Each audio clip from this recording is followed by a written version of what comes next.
Students, welcome back to the lecture.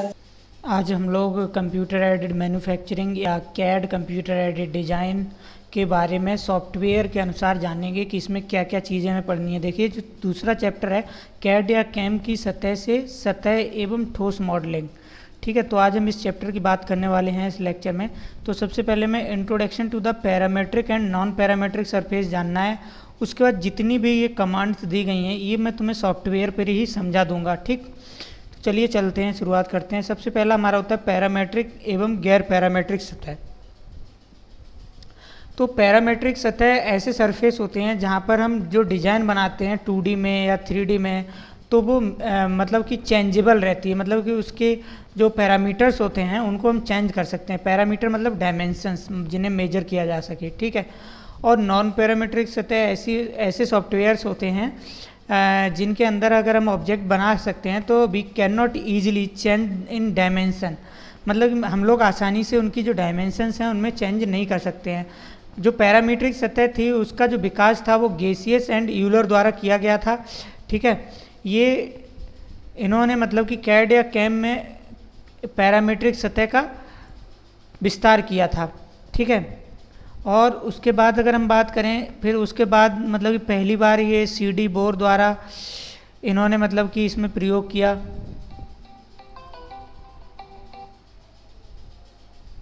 एक minute, तो यहाँ पर जो CD बोर हैं इन्होंने मतलब कि सतहों का प्रयोग किया था। ठीक है, और इंटरपोलेशन के लिए, इंटरपोलेशन का मतलब आप समझ ही रहे हो, लीनियर इंटरपोलेशन हो या सर्कुलर इंटरपोलेशन हो। ठीक है, मतलब कि उसमें इंटरचेंज करने के लिए डिज़ाइन में। ठीक है, और उसके बाद मैं आप लोगों को बताऊं कि जो नॉन पैरामीट्रिक सतह होती है वो क्या होती है। तो जो हमारी गैर पैरामीट्रिक सतह होती है वो हमारी नॉन मेजरेबल होती है। अगर हम बात करें, जैसे मान लो कि कोई भी सॉफ्टवेयर अगर हम बना रहे हैं कैड के अंदर, कोई भी मॉडल बना रहे हैं, ठीक है, तो उसमें आसानी से हम पैरामीटर को चेंज नहीं कर सकते हैं। ठीक है, गैर पैरामीट्रिक सतह मॉडलिंग में अलग अलग एंटिटीज़ को जोड़ने के साथ काम करने के लिए बिना 3D मॉडल के निर्माण के लिए एक सीधा दृष्टिकोण शामिल होता है। और इसमें हम क्या करते हैं, जैसे मान लो डायरेक्ट जो आइडिया हमारे मन में आता है उससे हम डायरेक्ट डिज़ाइन बनाते हैं। जैसे इसका सॉफ्टवेयर जो होता है वो सॉलिड वर्क्स होता है, क्रियो होता है, कैडिया होता है, फ्यूजन 360 होता है। ठीक, और अगर हम ऑटो कैड की बात करें तो ऑटो कैड में सबसे ज़्यादा मतलब कि हमारी जो सतह होती है वो कैसी होती है, वो पैरामेट्रिक होती है। ठीक है, नॉन पैरामेट्रिक सरफेस मॉडलिंग जो होती है वो हमारी ज़्यादातर CATIA, SolidWorks, Creo, Fusion, जिसमें हम डायरेक्टली 3D ऑब्जेक्ट बनाते हैं, उसी में प्रयोग की जाती है। अब देखो, हम अगर बात करें कि 3D मॉडलिंग सतह, ये जो अनुप्रयोग हैं आर्किटेक्चर में हमारी पैरामेट्रिक सतह का प्रयोग किया जा सकता है, क्योंकि हमें जो भी बिल्डिंग हम बनाते हैं उसको उसकी डायमेंशंस में चेंज लाने रहते हैं। मशीन टूलिंग के लिए भी हमें पैरामेट्रिक सतह के प्रयोग कर, लेकिन प्रोटोटाइपिंग के लिए हमें पैरामेट्रिक की ज़रूरत नहीं पड़ती है। 3D प्रिंटिंग के लिए हमें पैरामेट्रिक की ज़रूरत पड़ती है। ठीक है, उसके बाद अगर हम बात करें इंडस्ट्री डिज़ाइन के लिए, हम इंडस्ट्री नॉन पैरामेट्रिक पे डिज़ाइन कर सकते हैं। कंसेप्ट डिज़ाइन, कंसेप्ट भी हम नॉन पैरामेट्रिक पे डिज़ाइन कर सकते हैं। ठीक है, इसमें कोई भी पैरामीटर की आवश्यकता नहीं पड़ती है। उसके बाद सिंपल सरफेस का निर्माण रिवॉल्व्ड सरफेस, रूल्ड सरफेस और सरफेस कमांड का प्रयोग करके। अब जैसे कि रिवॉल्व्ड सरफेस का मतलब होता है घूमती हुई सतह, है ना। तो रिवॉल्व्ड सरफेस हम किस तरीके से प्राप्त कर सकते हैं, तो जो हमारा कैट या ऑटो कैट जो डिफरेंट सॉफ्टवेयर हैं, तो उनको रिवॉल्व कराने के लिए उसमें कमांड्स होती हैं, जिससे कि हम सॉफ्टवेयर के थ्रू हम जो भी ऑब्जेक्ट होता है उसको हम रिवॉल्व करवाते हैं। ठीक है, और रिवॉल्व का मतलब क्या होता है, किसी धुरी एक्सिस के चारों ओर किसी वस्तु को घुमाकर 3D या ठोस सतह बनाना। ठीक, जैसे कि मैं ऑटो कैड में अगर हम इसमें 3D में बताएं, ठीक है, रिवॉल्व कमांड का अगर मैं प्रयोग करके बताऊं आप लोगों को, जैसे मान लो मैं ऑटो कैड में आप लोगों को लाइव बता रहा हूँ कि जो रिवॉल्व कमांड होती है वो किस तरीके से काम करती है। यहाँ से सबसे पहले हम जाएंगे 3D में। ठीक है, 3D मॉडलिंग में। ठीक, 3D मॉडलिंग में देखो किस तरीके से ये काम करती है।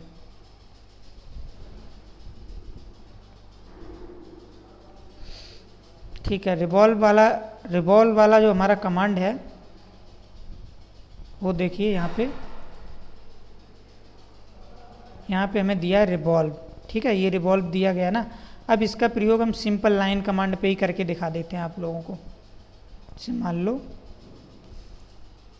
ये कुछ इस तरीके से मैंने बना दिया। ठीक, अब हम रिवॉल्व कमांड लेंगे, यहाँ से रिवॉल्व कमांड। ठीक,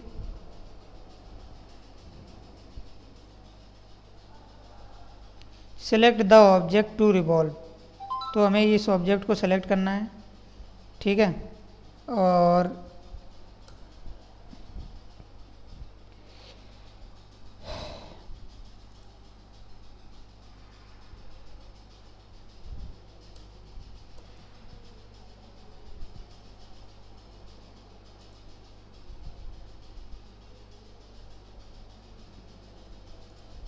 तो देखिए यहाँ पे मैंने सरफेस को क्या किया है, रिवॉल्व करा दिया है। बस समझ में। वैसे ये रिवॉल्व कमांड है अगर मैं कोई 3D मॉडल अगर बनाऊँ, जैसे मान लो कोई एक बॉक्स ले लेता हूँ, यहाँ पे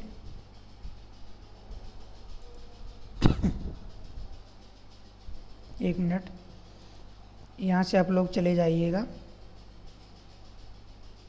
2D वायर फ्रेम है, यहाँ पे शेडेड में या रियलिस्टिक में चले जाइए। ठीक है, और उसके बाद यहाँ पे चले जाइए आइसोमेट्रिक में। तो देखिए जो मैंने लाइन के सापेक्ष जिसको घुमाया था, तो वो भी आप लोगों को दिख रहा है। ये रिवॉल्व कमांड का प्रयोग है। ठीक है, इस तरीके से हमारी रिवॉल्व कमांड प्रयोग करती है। जैसे मैंने एक लाइन बनाई और उस लाइन के अक्ष के सापेक्ष इसको मैंने घुमा दिया। ठीक, तो इसे घूमता हुआ सरफेस बोलते हैं, रिवॉल्व। ठीक है, उसके बाद नेक्स्ट अगर मैं बात करूं, नेक्स्ट ये तो हमारा था रिवॉल्व्ड सरफेस। ठीक, उसके बाद मैं बात करूं ऑब्जेक्ट। ऑब्जेक्ट क्या होता है, क्या चीज़?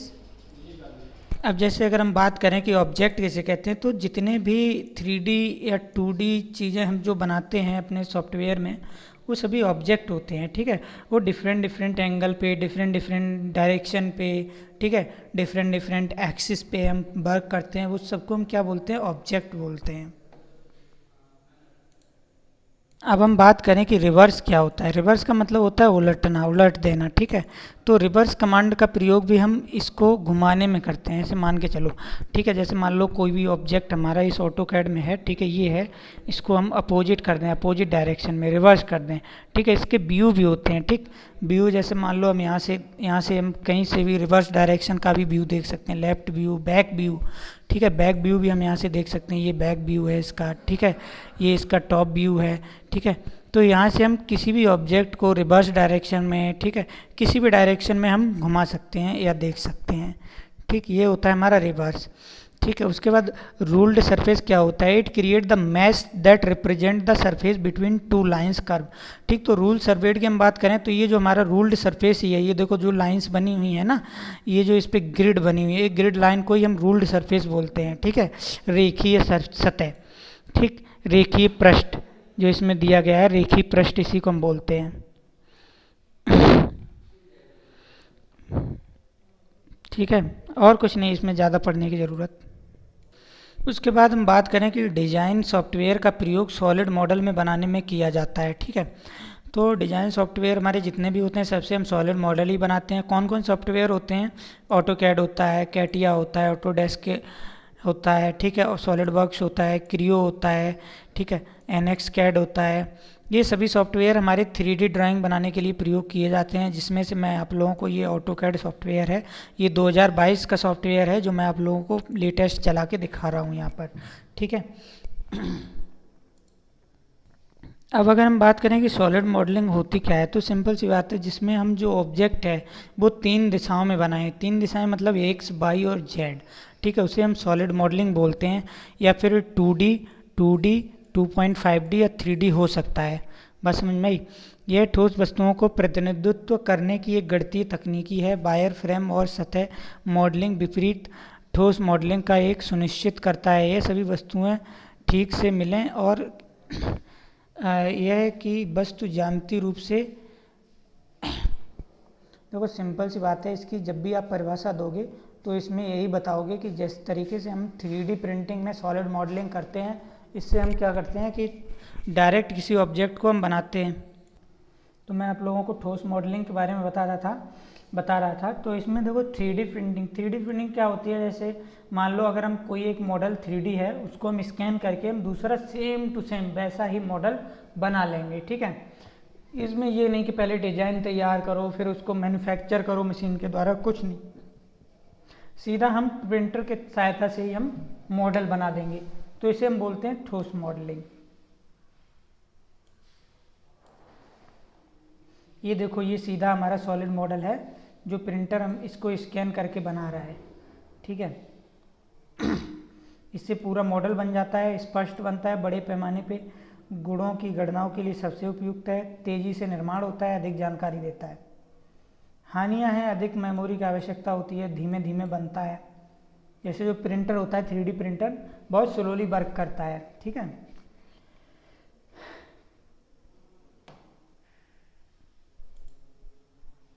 हम अगर बात करें कि हमारी जो सतह मॉडलिंग होती है वो क्या होती है, सरफेस मॉडलिंग। ठीक है, तो इसमें क्या होता है, मॉडलिंग सतह फीचर्स के साथ साथ ऑब्जेक्ट की एज को भी परिभाषित करती है।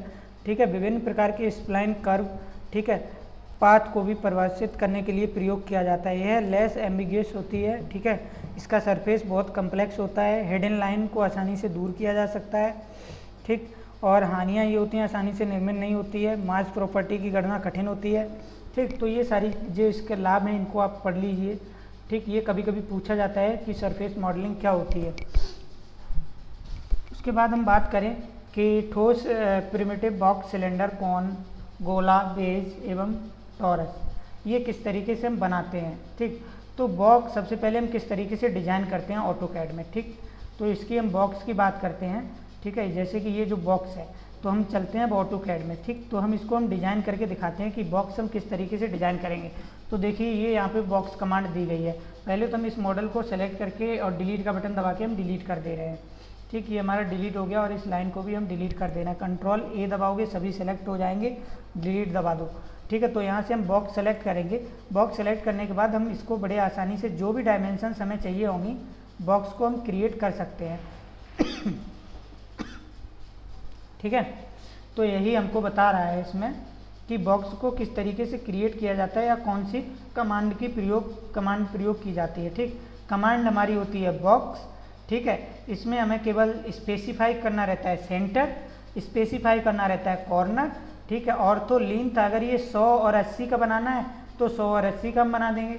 ठीक है, कैसे बनाओगे इसे, 100 और 80 का यहाँ से मैंने लिया। ठीक है, सबसे पहले तो हम इसके सेंटर को पहले इसे डिलीट कर देते हैं, एक को जो बना हुआ है। ठीक, इसको हम क्या करते हैं, इसको डिलीट कर देते हैं। पहले इसको हम डिलीट कर देते हैं। डिलीट करने के बाद बॉक्स पे क्लिक करेंगे। ठीक है, और एक सेंटर को हम इसके परिभाषित करेंगे। अब हम इसमें मान लो 100 का बनाना है तो इसमें 100 भरेंगे, फिर टैब दबाएंगे। टैब दबाने के बाद हम उस दूसरे वाले में क्या भरेंगे, 80। ठीक, और इंटर का बटन दबा देंगे तो 100 × 80 का बॉक्स हमारा बन करके तैयार हो गया। ठीक है, बॉक्स हट गया है क्योंकि मैंने इंटर का बटन नहीं दबाया था। ठीक, तो यहाँ सेंटर लिया। ठीक है, पहले हम इसमें कितना भरेंगे, 100 भरेंगे इसमें हम 100, फिर टैब दबाएंगे, फिर हम इसमें 80 भरेंगे, 100 × 80। ठीक, अब ऊपर की तरफ हमें कितना जाना है, ऊपर की तरफ हमें इसमें कितना जाने के लिए बोल रहा है, देखो ऊपर की तरफ भी हमें 100 जाने के लिए बोल रहा है। ठीक है, तो हम इसको ऊपर की तरफ भी कितना ले जाएंगे, 100। ठीक, तो ये जो बॉक्स है हमारा इतना बड़ा, इस तरीके का बॉक्स बनेगा। ठीक, ये बॉक्स बनेगा 100 × 80 × 100। ठीक है, इस तरीके से हमारा बॉक्स बनेगा। ये जो कमांड हमें दी गई है यहाँ पे। ठीक, तो ये ऑर्थो ऑन करके ही हम बना रहे हैं। ठीक है, और विड्थ हमारी इसकी 80 है और इसकी जो हाइट है वो 100 है। ठीक है, और इसकी जो लेंथ है वो 100 है। ठीक, तो ये हम इस तरीके से डिज़ाइन करेंगे। अब हम दूसरी बात करते हैं सिलेंडर किस तरीके से हम डिज़ाइन करते हैं 3D में। ठीक, तो ये तो हमारा बॉक्स था, अब इसको हम डिलीट मार दे रहे हैं, सिलेंडर। अब यहाँ से हम कमांड क्या लेंगे, सिलेंडर। तो ये रहा हमारा सिलेंडर। ठीक है, सिलेंडर हमने कमांड ले ली। तो अब भी क्या बता रहे हैं, सबसे पहले कमांड सिलेंडर ले लेते हैं। Specify the base point, base point को स्पेसिफाई कर लेंगे। रेडियस डायमीटर 50 रहेगी और हाइट इसकी 100 रहेगी। ठीक है, तो ये लीजिए मैंने इसका सेंटर स्पेसिफाई कर लिया, रेडियस डायमीटर हमने इसमें 50 भर दी, हाइट इसकी कितनी रहेगी 100, ठीक 100 भर करके हमने इंटर दबा दिया। तो ये वाला जो हमारा सिलेंडर है ये 100/50 का जो हमें इसमें दिया गया है ये मेजर करके मैंने एकदम बना दिया है, जिसकी हाइट कितनी है 100 है, जिसकी वो इसकी जो डायमीटर है वो कितना है, रेडियस कितनी है 50। अब मैं कोन की बात करूँ, कोन को किस तरीके से बनाएंगे, कोन को हिंदी में हम शंकु भी बोलते हैं, ठीक है। तो देखिए आपकी बुक में जो दिया गया है इसमें कमांड लेंगे हम कोन, सेंटर पॉइंट को स्पेसिफाई करेंगे, उसके बाद डायमीटर कोन का ले लेंगे 50, ठीक है, और स्पेसिफाई द हाइट ले लेंगे 120, ठीक है 50 एंड 120। तो यहाँ से हम सबसे पहले क्या ले लेंगे, कोन ले लेंगे, सेंटर पॉइंट हम यहाँ पे ले लेंगे, रेडियस कितनी थी 50 थी, है ना, हाइट हमने कितनी लेनी थी 120, ये लो 120 हाइट ले ली मैंने, ठीक है। तो ये कोन हमारा बन चुका है, इस तरीके से हमारा ये कोन बनता है, ठीक। तो ये तो हमारा 3D कोन हो गया, ठीक। कोन की बात अगर हम बात करें, देखो ये 2D में अगर हमें देखना चाहें हम इसे इस तरीके से देख सकते हैं, यहाँ से रियलिस्टिक की जगह हम यहाँ पे अगर हम 2D वायर फ्रेम कर दें तो इस तरीके से कोन और ये हमारा दिखेगा, ठीक है, सिलेंडर और कोन इस तरीके से दिखेगा, ठीक। और अगर हम यहाँ से रियलिस्टिक कर देंगे तो इस तरीके से हमें दिखाई देगा, ठीक है। अगर हम नेक्स्ट बात करें गोला स्फीयर हम किस तरीके से डिज़ाइन करेंगे जो इसमें दिया गया है, तो सबसे पहले इसमें बताया हम कमांड लेंगे स्फीयर स्पेसिफाई सेंटर पॉइंट और डायमीटर इसका ले लेंगे 50, ठीक। तो हम कैड में जाएंगे तो यहाँ से हम देखो ये दिया है स्फीयर, इस पर क्लिक करेंगे, ठीक है। यहाँ पे हम सेंटर पॉइंट इसका मैंने डिसाइड कर लिया और इसमें केवल हमें 50 इसका रेडियस लेना है, ठीक। तो ये देखो बन गया है, इसको हम थोड़ा सा मूव कर देते हैं, ठीक है। मूव वाली कमांड लेंगे, इस पर इंटर क्लिक करेंगे, राइट क्लिक करेंगे, इसको उठा करके हम थोड़ा सा इस तरफ मूव कर देंगे, ठीक। Move command inter right click,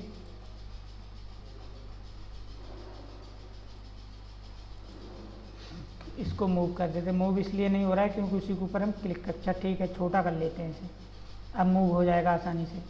click करो, राइट क्लिक करो, ठीक है, इस पर क्लिक करके यहाँ उठा करके रख दो, ठीक। तो ये हमारा स्फीयर भी बन गया जितना इसमें दिया गया था, ठीक है। स्फीयर के बाद हम बात करते हैं नेक्स्ट ऑब्जेक्ट हमारा क्या है, वेज किस तरीके से बनेगा। तो देखो इसमें सबसे पहले कमांड लेंगे wedge specify the first corner specify the other corner, ठीक है। अदर कॉर्नर स्पेसिफाई करेंगे, लेंथ ले लेंगे 100, विड्थ ले लेंगे 20 और 150, 100, 20 और 150, ठीक है। तो हम सबसे पहले यहाँ से हम कमांड ले लेंगे, ठीक है, वेज, ये कमांड मैंने ले ली, एक सेंटर स्पेसिफाई किया और दूसरा भी पॉइंट हमने स्पेसिफाई कर दिया, ठीक है। मान लो यहीं पे मैं स्पेसिफाई कर दे रहा हूँ, तो इसने क्या बोला है, इसकी वो कितनी लेनी है, हाइट कितनी लेनी है, फिर से एक बार मैं देख लेता हूँ। हाइट हमें लेनी है इसकी 150, ठीक है। तो हम यहाँ पे 150 भर लेंगे, ठीक। तो ये हमारा बन गया 150 का, ठीक है। और इसको हमें विड्थ हमें लेनी थी 20, ठीक। तो मुझे स्पेसिफाई करना चाहिए था, लेकिन फ़िलहाल मैं इस सबको डिलीट करके फिर करके बता दे रहा हूँ। लेकिन एक बार इनका 2D व्यू भी देख लो कैसे दिखेगा। अगर हम इसका 2D व्यू देखें तो इस तरीके से हमें दिखेगा, ठीक है, स्फीयर का और इन सब का रियलिस्टिक व्यू, ठीक है। इनको मैं डिलीट करता हूँ, ठीक। अब उसके बाद मैं लूँगा, अब स्पेसिफाई द फर्स्ट कॉर्नर मैंने स्पेसिफाई कर दिया है, स्पेसिफाई द अदर कॉर्नर, ठीक है, मतलब कि अदर कॉर्नर स्पेसिफाई करना है और इसकी विड्थ भी हमें डिसाइड करनी है। तो देखो इसमें कितना दिया है, इसमें दिया है 100 लेंथ दी है और 20 विड्थ दी है, ठीक। तो सबसे पहले लेंथ हम भर लेंगे इसकी 100, टैब दबा के इसमें हम कितना भर देंगे 20, ठीक। तो ये हमें इतना भरना है और ऊपर की तरफ हमें कितना जाना है 120, ठीक। तो ये हमारा मेजरमेंट बन गया जो हमें दिया गया है, ठीक है। यही हमें दिया गया है 20, 150 और 100। उसके बाद हम टोरस की बात करें तो टोरस कमांड लेंगे, ठीक है, और इसमें रेडियस डायमीटर 50 ले लेंगे, स्पेसिफाई द ट्यूब रेडियस 10 ले लेंगे, ठीक है। तो इसका चित्र भी मैं आप लोगों को दिखा देता हूँ किस तरीके से बनाना है, ठीक।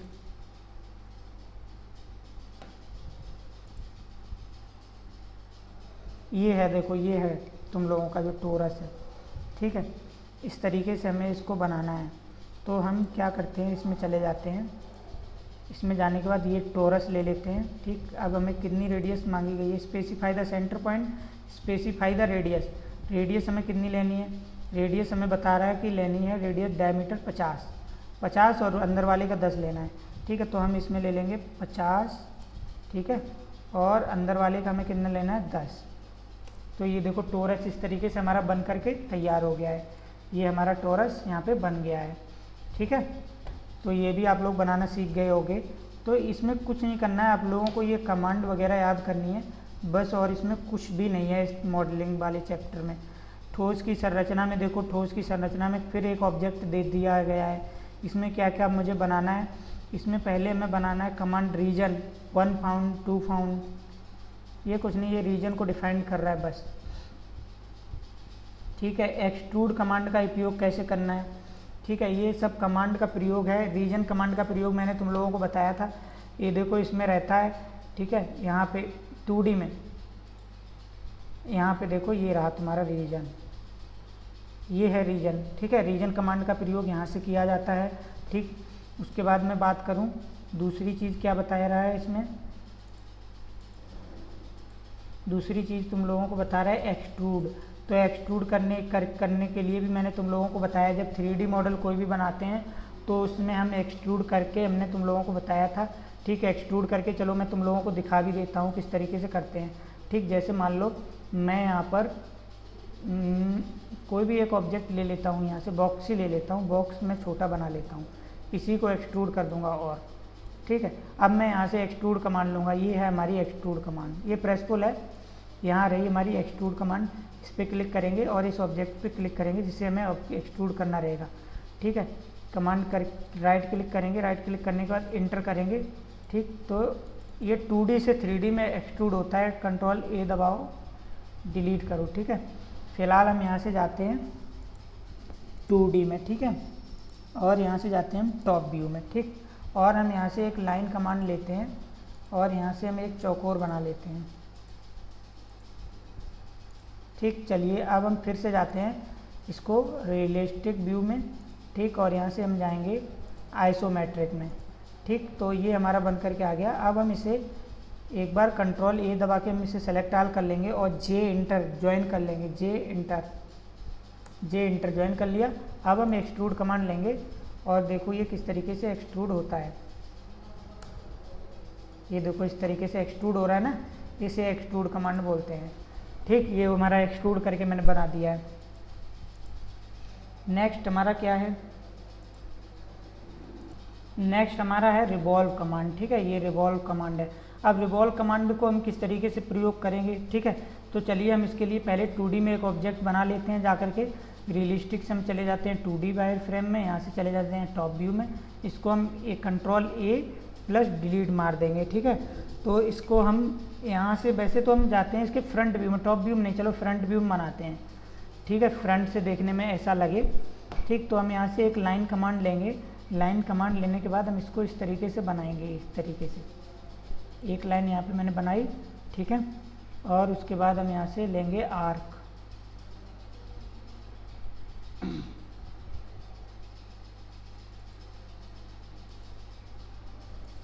थ्री पॉइंट आर्क ले लेते हैं, यहाँ पे क्लिक करेंगे, एक यहाँ पे क्लिक करेंगे और एक यहाँ पे क्लिक करेंगे। ठीक,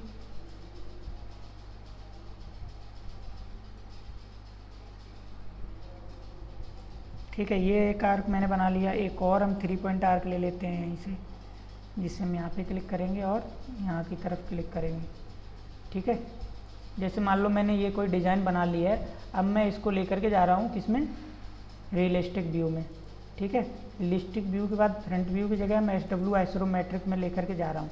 अब हम क्या करेंगे, इसको मतलब कि पहले हम इसको जे इंटर कर देंगे। जे इंटर ज्वाइन कर दिया। ज्वाइन करने के बाद अब हम यहाँ से रिवॉल्व कमांड ले लेंगे। ठीक है, रिवॉल्व। ठीक, रिवॉल्व लेने के बाद इस पर हम क्लिक करेंगे। ठीक, क्लिक करने के बाद हम इसे इंटर दबा देंगे। इसका हम सेंटर पॉइंट इसको सेलेक्ट करेंगे और दूसरा वाला हम इसको सेलेक्ट करेंगे। ठीक, अब देखो ये हमारा रिवॉल्व होकर के बन चुका है। Specify the angle of revolution, तो एंगल हमें 360 इसका बनाना है। 360, ठीक 360 एंगल पे हम बना देंगे। तो देखो ये हमने एक लोटा बना के तैयार कर दिया है, ठीक है। ये देखो जो तुम्हारी बुक में जैसा कि इससे दिखाया गया है, अगर हम इसको ऐसे देखें तो देखो ये बन करके तैयार हो गया है, ठीक एकदम बढ़िया से बना ना। तो इसको देखो यही इसमें ये बना करके दिखाया गया है रिवॉल्व कमांड से। ये देखो ये बना करके दिखाया गया ना रिवॉल्व कमांड से, तो मैंने भी इसको रिवॉल्व कमांड से बना दिया।